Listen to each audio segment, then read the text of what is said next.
It all starts with the vision, the project, the product, the service. No one has done it before. Unbelievable, it's so painfully obvious. Can you pull it off? Maybe. You're two friends, you are excited. Design a logo, design a name. All fun and games. Design the concept, things get serious. You decide to make this a company. You need a structure. A legal structure. How much will that cost you? In the US, incorporating a company will set you back anything between $25 and a few $1,000s. That's in part registration fees, which largely vary depending on where you are, and legal fees, which vary depending on how fancy you need your first shareholders agreement to be. Your incorporation turns out to be on the pricey side. Also, you need to rent a server in order to develop your product. Therefore, you decide to collect some other people's money for it. This early in your venture, who on earth would give you their money? You will get it from family, friends, or by crowdsourcing it. Usually, a newly incorporated company issues 100,000 shares, which are equal pieces of ownership. You need to decide who will get how many of those. You agree on 40,000 shares, or 40% of the company, for each founder, and 20,000 shares, or 20% of the company, for a well-off family friend who buys them for $50,000. It's called an investment, and at such an early stage in your startup, it's called a seed investment. The money he pays now belongs to the company. If the company fails in the near future, which statistically speaking is the most likely scenario, you will probably never see a dime of it again. $50,000 for 20% of the company puts the value of your enterprise at $250,000, which puts the value of your 40% at $100,000. Not bad. Please sign here, here, and here. Congratulations, you incorporated your company and finished your seed round of investment. A year has passed. You're having a successful beta trial with customers. Time to hire a few more people. Rent not just a server but a small office space. The $50,000 of seed capital only got you so far. Time to collect your first big round of cash. You will do this in a so-called Series A round. You're looking for an investment of $1 million.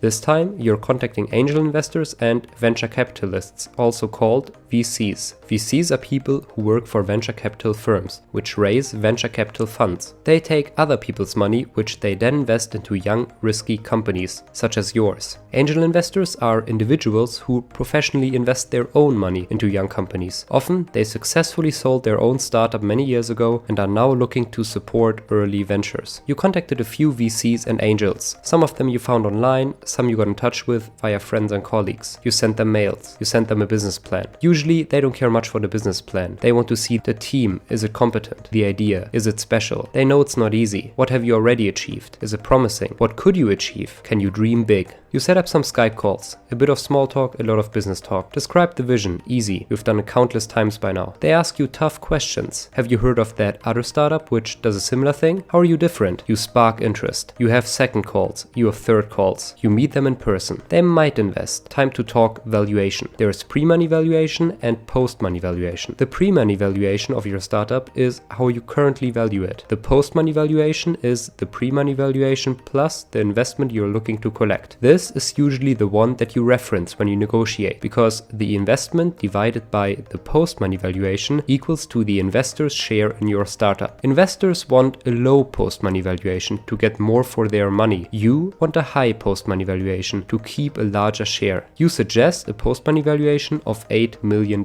For the investor who would put in $1 million, this would mean a 12.5% stake in your company. A few weeks down the road, there are two offers on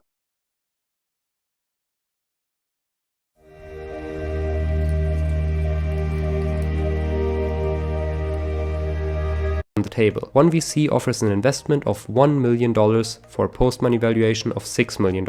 An angel investor you talk to offers to invest $500,000 for a $5 million post-money valuation. The offer of the venture capitalist sounds like the better deal, but the angel has great connections in the industry. It's called smart money. What do? You decide to go for both. You tell the angel that you have a standing offer of $6 million post-money valuation, but you would really love to have her on board. She agrees to invest at a $6 million post-money valuation. Great. How's the cake split this time? Let's do the math. Together, the VC and the angel will put in a total of $1.5 million into your business for a $6 million post-money valuation. This means that they will own 25% of the company. You, your co-founder, and your family friend used to own 100% together. With the new investors coming on board, you will be diluted. After the Series A investment, your cumulative share will only add up to 75% of the company. This dilution happens proportionally. Does this mean that you have fewer shares now? No. Here's how it works. Just like your company issued the first 100,000 shares when you incorporated it, it will now issue more shares for the new investors to buy. A company can create shares just like a central bank can print money. The total number of shares of the company just changes, while your number of shares remains the same. How many shares does the company issue? If 100,000 shares are now only 75% of the company, it means that 100% of the company will now be equivalent to 133,000 shares. Therefore, the investors receive 33,000 newly issued shares for their investment. Since they pay $1.5 million for their shares, each share is now valued at $45. Your 40,000 shares are now worth over $1.8 million.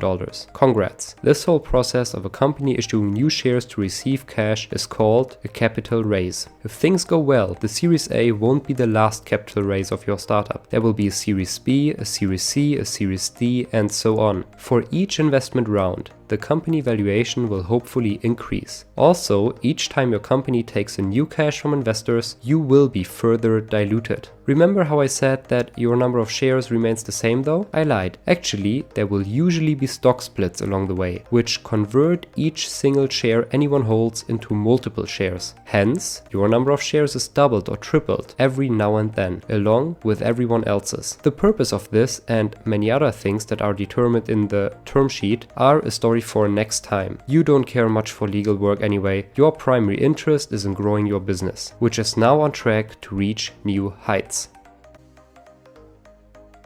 It has been 6 years since you founded your company. You have successfully completed 4 investment rounds since then. You launched your product by now. Guess what? Customers love it. You're a huge success. The big blogs write about you and whatnot. Most importantly, last quarter, your company has not been losing money for the first time. The business made a profit. Time for the exit. Exiting the company is investors' talk for selling their shares. Everyone who invested cash into your business since the beginning has been quietly dreaming about a big profit. The earlier they invested, the bigger of a risk they took, and accordingly, the bigger of a profit they will get if the company really takes off. There are usually 2 ways of exiting a company: selling to one of the big guys or offering it on the stock market. If you sell out to a big company, the investors will usually sell all their shares at once. You and your co-workers, on the other hand, usually won't. Whoever buys you needs you people to stay motivated to run the whole thing. Therefore, your shares will be transformed into shares of the company who bought you and then made available to you over time. This is called vesting your shares. If you leave early or you don't reach some milestones you agreed on, then you won't receive all your shares. The much cooler way to exit is to become big enough so that you will be able to sell your company's shares on the stock market. The process of doing this is called an initial public offering, or in short, IPO. What's an IPO? What's an IPO? I still don't know what an IPO is. Don't believe Martin Scorsese. How it works is painfully easy. In essence, an IPO is just another capital raise. Once again, your company will issue new shares, only that the investor who buys them this time is neither an angel nor VC. It's the public. The day you go public, your company dumps a bunch of new shares on the stock market. From then on, people can buy and sell them among themselves. Furthermore, you now hold tradable paper, almost as good as cash, the price of which goes up and down every day. You can sell your stock into the stock market at market price anytime, with the exception of IPO lockup periods, which are a topic for another time. You floated the shares at a starting price of $64 and they shot up to over $70 on the first day of trading. Due to stock splits you did along the way, you are now sitting on 10 million